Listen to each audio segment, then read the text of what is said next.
Hello, Ecourts here. I'd like to start off by mentioning that this video is based on assumptions of the post-rotation meta. What that means is, we're going to be losing quite a few staples in Standard. Cards like Sycamore, N, Bridget, Puzzle of Time, Octillery, and even Skyla will be dropping from the format. I feel more consistent strategies will be favored because of this, and honestly, what's more consistent than Zoroark GX? This card is paired with many attackers and is even utilized as an attacker itself. With its unmatched draw engine and ability to attack for just a DCE, it's no wonder Zoroark GX has been dominating top 8s. With all that said, it would be no surprise to see this trend continue on to the next season. But I think we have a new card that can compete with it. Enter Alolan Ninetales GX. No, not that one. This new Ninetales is a fairy type, and has quite an interesting ability. When you play Ninetales from your hand to evolve one of your Pokemon, you may search your deck for 2 item cards and put them into your hand.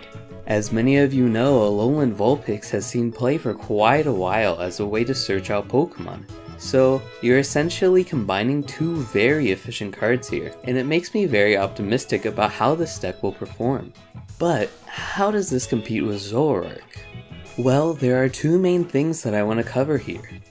One is that Ninetales can technically survive 2 attacks from Zoroark GX. Zoroark does 120 damage for a full bench, but with Ninetales' resistance to Dark and a Tech Sudowoodo, Zoroark will only do 80 damage. While Zoroark can still 2-hit KO a Ninetales with the help of Choice Band, Ninetales can search out a Field Blower or an Enhanced Hammer to prevent this. If your opponent does have to go for the 3-hit KO, you can Acerola your Ninetales. This will grant you access to the ability again and allow you to search out another Hammer or Field Blower. The second reason why Ninetales has an edge here is because it has an alternative to Puzzle of Time.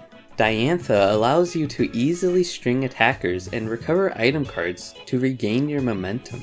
Speaking of attackers, let's talk synergy. Zoroark is often paired with another attacker. What do we have for Ninetales? Well, Ninetales' attack Snowy Wind does a respectable 70 damage and a 30 to the bench. While it's not as strong as Zoroark, the ability to spread damage means it's a far less linear attacker.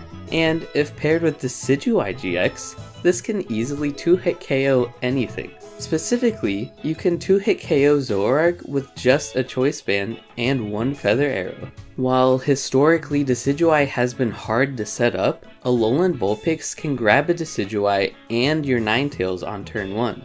Turn 2 you can play the Ninetales, fetch the rare candy, and evolve your Rowlet.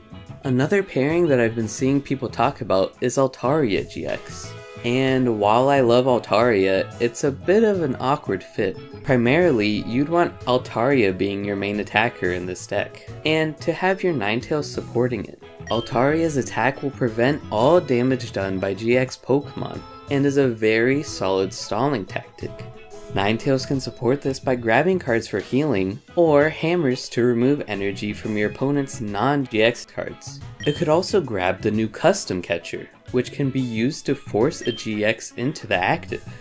While this is frustrating for your opponent, it's hard to argue that it's a bad combination, though I don't think it's how I would want to play it. So we're going to move on to the last pairing of the video, and cover a new tech for Alolan Ninetales while we're at it.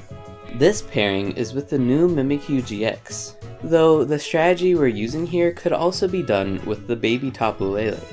However, Mimikyu GX is a very solid card all around and a lot less gimmicky.